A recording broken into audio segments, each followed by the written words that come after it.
যত দিন যাচ্ছে ততই আগ্রাসী হয়ে উঠছে রাশিয়া। স্থানীয় সময় মঙ্গলবার ইউক্রেনের বিভিন্ন অঞ্চলে ভয়াবহ ক্ষেপণাস্ত্র হামলা চালায় রুশ বাহিনী। সুমি অঞ্চলের আবাসিক ভবনে ড্রোন হামলায় প্রাণ হারিয়েছেন একই পরিবারের 4 সদস্য। এদের মধ্যে 2 শিশু ও গর্ভবতী নারী রয়েছেন। স্থানীয় বাসিন্দারা জানান ওই নারী যমজ সন্তানের প্রত্যাশায় ছিলেন। ভবনের ধ্বংসস্তূপ থেকে টেনে বের করা হয় তার মরদেহ। একই দিনে দিনের বেলাতেই হামলায় কেঁপে ওঠে শিল্পনগরী দিনিপ্র।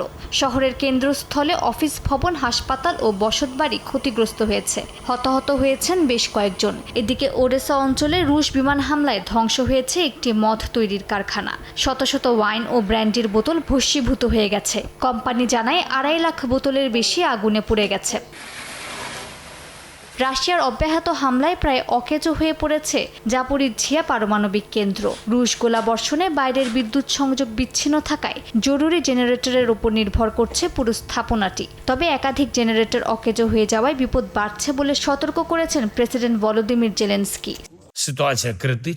রাশিয়ার চলমান হামলার কারণে বিদ্যুৎ কেন্দ্রের লাইনের মেরামত ও মৌলিক নিরাপত্তা পুনরুদ্ধারের কাজ বাধাগ্রস্ত হচ্ছে।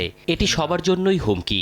বিশ্বের কোনো সন্ত্রাসী কখনো পারমাণবিক বিদ্যুৎ কেন্দ্র নিয়ে রাশিয়ার মতো এমন সাহস দেখায়নি।